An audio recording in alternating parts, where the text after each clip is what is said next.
Hi everyone, welcome back. Thanks for joining us today. We got a brand new story to share with you, so let's begin. My name is Charles. When someone you love turns around and throws everything you've built together in your face, you're left with two options. Either you break down, or you stand up and do something about it. When my girlfriend, Allison, texted me that she found someone else and wanted nothing more to do with me, I made a move she never saw coming. And before the week was over, it was her lawyer calling me. I had met Allison through a female friend I trusted at a point in my life when things finally started making sense. I had been working at the firm for 3 years. I showed up, I did my work, and I made sure people could rely on me. Over time, that effort began to pay off. The higher-ups noticed. I got called in one afternoon by the senior partner, and after a very short but serious conversation, I walked out with a promotion letter in hand. Now, it wasn't some overnight miracle. I earned it every late night, every weekend spent reviewing contracts instead of relaxing. But still, it felt good. The promotion came with better pay, a monthly allowance, and even a company-issued SUV. It was sleek enough that when I parked it in front of my old apartment, it looked out of place. That's when I realized it was time to move. My life was moving forward, and I wanted everything around me to reflect that. I found a better place in a quieter neighborhood. I told this female friend I was open to meeting someone. A week or two later, she said, I might know someone. She's a bit of a quiet type, but I think you two would get along. That's how I linked with Allison. From the moment we met, I felt something different. She was sweet, ambitious, and emotionally supportive in those early days. I'll be honest, part of why I gave her the benefit of the doubt early on was because of the friend who introduced us. I trusted her judgment. I believed that she wouldn't link me up with someone who wasn't solid. So I assumed Allison came pre-vetted. Months later, when our relationship started getting serious, Allison began going through some tough times financially. She'd say she was short on groceries that week or that she needed to sort out some minor bills. I didn't think much of it. I helped. It wasn't a burden, and I was happy to be able to make things easier for her. She told me one night while we were talking over dinner that she was getting tired of the corporate grind. Said the 9 to 5 world wasn't for her anymore. That she wanted something different.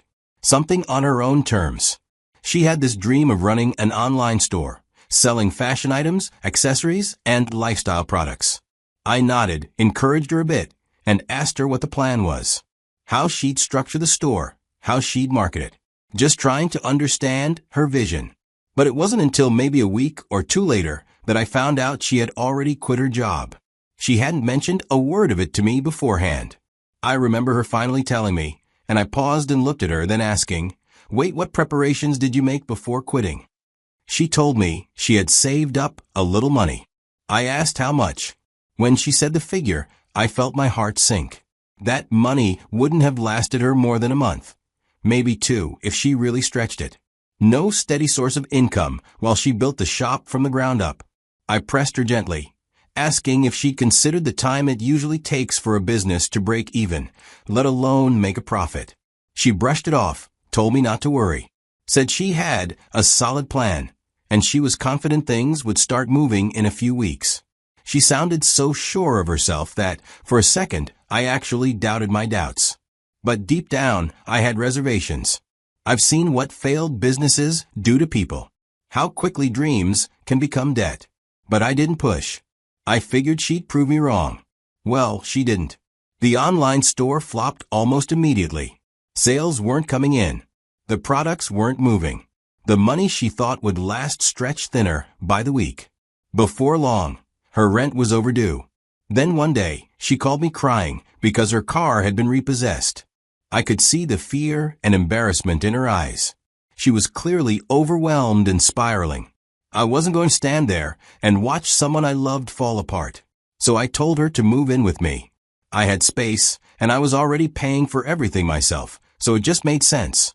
I also handed her the keys to my old car. It was still running fine, and since I was using the company's SUV, I didn't really need it. Not long after she moved in, I started receiving strange calls. At first, I ignored the numbers because they looked like spam. But one day, I picked up, and on the other end was someone saying, Your girlfriend owes us money. If she doesn't pay soon, we'll be taking legal action. I was blindsided. I had no idea who they were or how they even got my number. And more importantly, I had no idea Allison was in debt. She hadn't mentioned it. Not even a hint. I told them I'd look into it and ended the call. Then I tried calling her right away. No answer. I left a voice note needing answers. Hours later, she texted back. Said she was sorry. Admitted the debt was real. Blamed it on the business failure.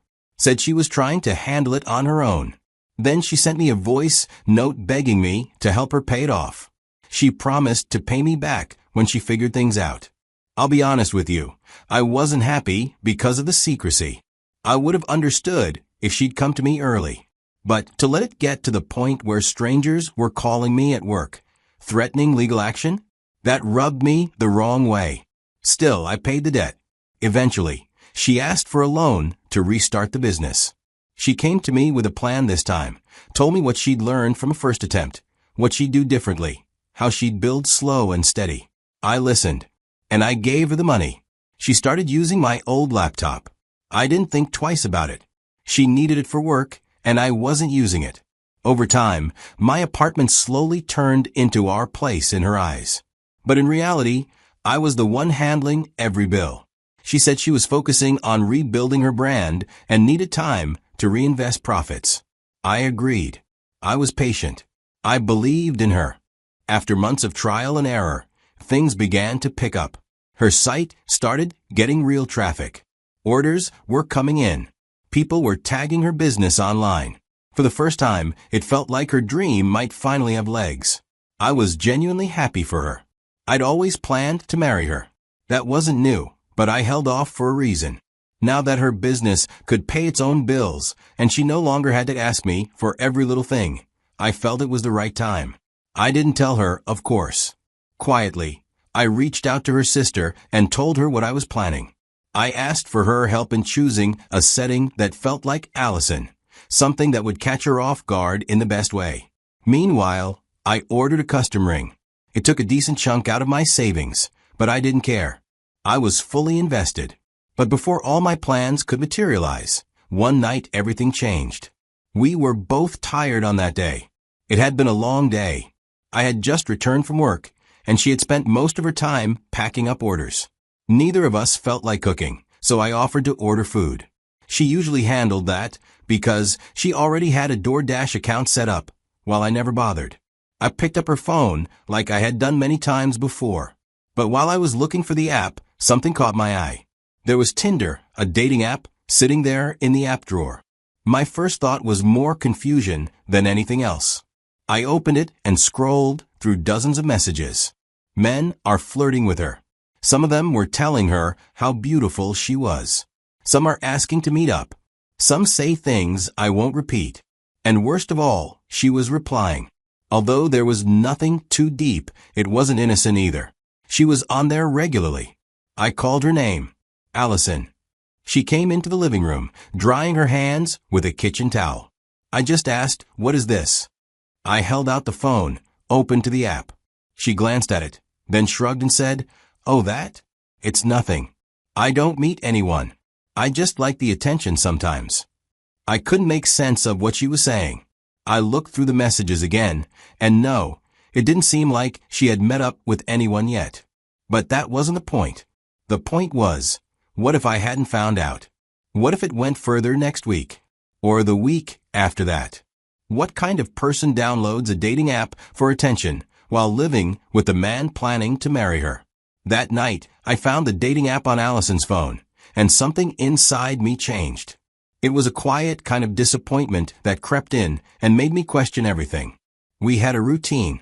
No matter how long the day had been, I always kissed her goodnight. Always held her close before we drifted off. But that night, I couldn't bring myself to do it. I just lay there feeling hurt. I didn't even know how to pretend anymore. The next few days felt like walking through a minefield.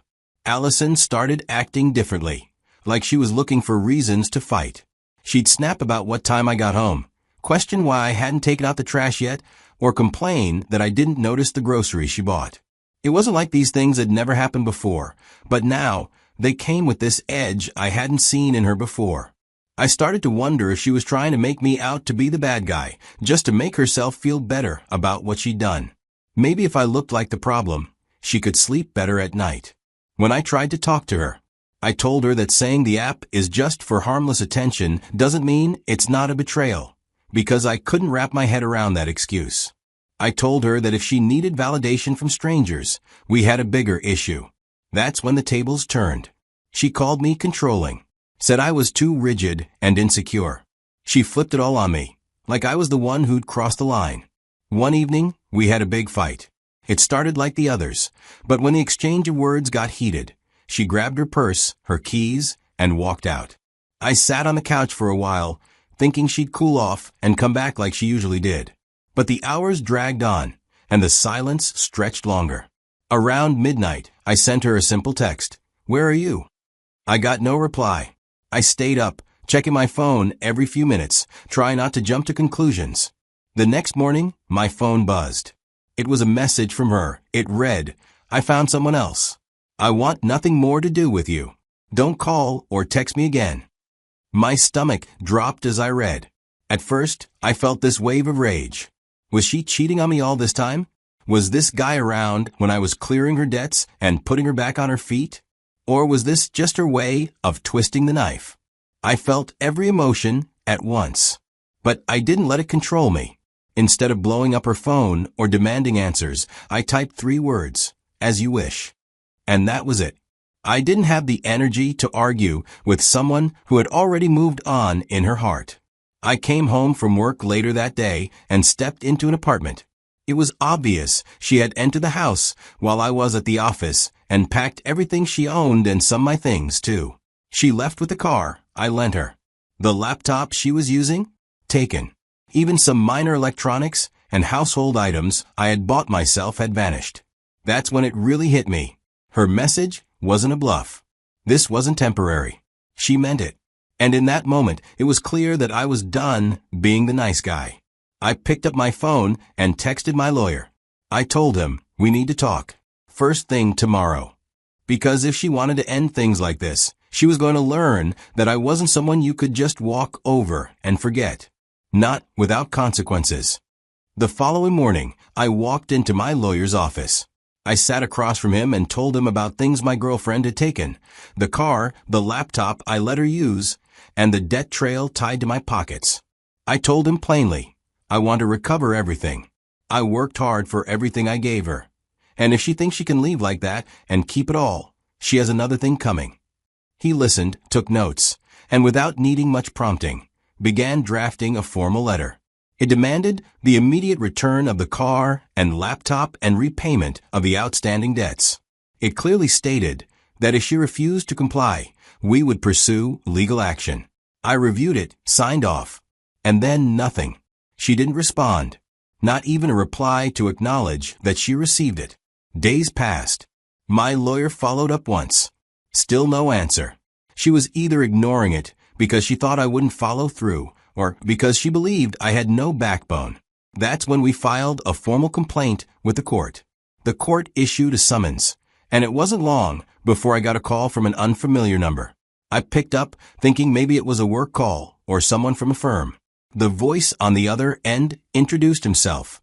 He was her lawyer, and already trying to get ahead of the situation. His exact words were, "We need to discuss the situation. You can't just take everything." I took a breath and replied, "Actually, I can. And I will. In fact, I intend to take everything that's legally mine, and, if possible, more. Now, if you want to talk further, speak to my lawyer." Then I ended the call. From that moment on, everything went through legal channels. The court dates were set, documents submitted, and to her surprise, I had all the receipts, literally. Proof of ownership for the car. Purchase receipts for the laptop. Text messages where she acknowledged her debts and promised repayment. Bank statements showing the transfers. My lawyer said, "You've got a solid case. Don't budge." That was when Allison tried to shift the tone. She reached out through her lawyer this time, asking if we could settle privately. Suddenly, the same person who walked out like I was disposable wanted to negotiate. I simply told her she could return everything and reimburse me for every dime I spent clearing her debts. And since she ignored the letter and made me take the legal route, she could also cover my legal fees, or we'd proceed with the case. Eventually, she returned the car and the laptop.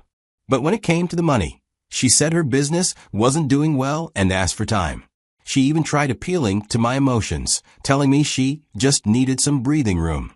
I didn't argue. I told my lawyer to continue with the court process. The judge eventually set up a structured payment plan that she would have to stick to. By the time the court finalized the payment plan, I wasn't even angry anymore. Allison made the first payment on time. I'll give her that. A small part of me wondered if she'd follow through with the whole arrangement. Either way, I kept my distance and let the legal process run its course. But then the second month rolled around. I was sitting at my desk at the office, just wrapping up some paperwork, when I saw her name pop up on my phone. I paused for a second, thinking what it could be. When I opened the message, it was a voice note. I played it, and she was trying to sound warm again. She said she was sorry, said she regretted how she ended things, and that maybe we didn't have to be enemies. Can we at least be friends? She asked, saying the whole legal stuff made her feel cold and distant, like we were strangers now. I listened quietly. It was surreal hearing her try to pretend like the damage she did was just a bad breakup. I didn't respond with anger. I just texted back, please just focus on paying what you owe. No explanations needed. When I needed those explanations, you stayed silent. She didn't stop. Over the next few days, I got more messages. She started bringing up old memories. She was trying to pull me back emotionally, as if reminding me of the good times would erase how she left me. But I was tired. Tired of being used. Tired of being someone's emotional safety net when things didn't work out with their plan B. I didn't even have the energy to argue anymore. I just wanted this chapter of my life closed. So I typed one final message. All future communication should go through my lawyer. That's where this ends. And I meant it. Now I'm focused on moving forward, because I finally understand that protecting your peace sometimes means letting people deal with the consequences of their own decisions. I was a supportive partner once. But now, I'm a man who knows what he deserves, and what he no longer owes anyone.